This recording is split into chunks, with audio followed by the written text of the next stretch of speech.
So Tyson Fury has enlisted the help of Jarrell Big Baby Miller in preparation for his fight against Dillian Whyte on April 23rd. Now, all the controversy surrounding Miller aside, some people are asking, why is he bringing this guy in for sparring when he doesn't really fight anything like Dillian Whyte? Well, here's my take on it. Deontay Wilder is a lot lighter than Dillian Whyte naturally. And he's not as good on the inside. He's not as physical on the inside as Dillian Whyte, generally speaking. And therefore, I think that Tyson Fury may be anticipating a very physical fight. And he wants to make sure that he's had sparring that is very, very physical against the guy who can try and push him back against the guy who's bigger than Dillian Whyte, potentially stronger than Dillian Whyte.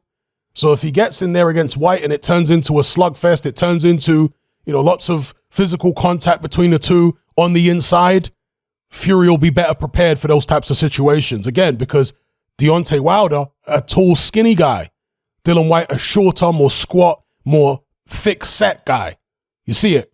So I suspect that might be why Tyson Fury is bringing Big Baby Miller in, is just for the preparation, in anticipation of Dillian Whyte's physical strength, potentially.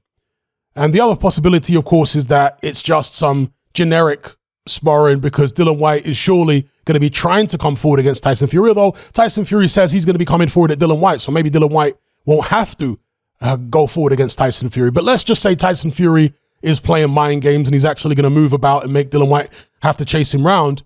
Then, of course, Jarrell Miller is a pressure fighter who comes forward, and that allows Tyson Fury to prepare for someone who comes forward. Although Jarrell Miller is a lot more crude coming forward than Dillian Whyte is.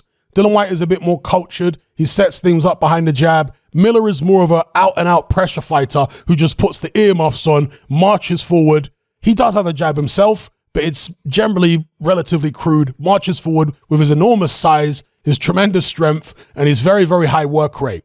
And that's another thing as well, the conditioning here. If it turns into a really grueling kind of slugfest of a fight, sparring with Jarrell Miller is going to help him too. Not just the physical strength, but the fact that Jarrell Miller has a very high work, or he used to have a very high work rate. So Tyson Fury should be prepared for that. But anyway, let me know what you guys think in the comments below about this particular story. Tyson Fury bringing in Big Baby Miller. You can see here several pictures there. Very larger-than-life characters, the pair of them, Jarrell Miller and Tyson Fury. They've talked back and forth, trash talk over the years, but there does seem to be a mutual respect there. You see Joseph Parker in the camp with Jarrell Miller.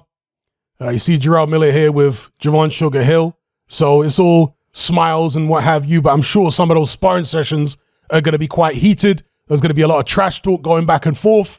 And I'd actually like to be a fly in the wall in that gym. I think it would be quite entertaining. So yeah, let me know what you guys think in the comments below about this particular story. Jarrell Miller sparring with Tyson Fury in prep for the Dillian Whyte fight. Will it help him? Will it hinder him? Let me know.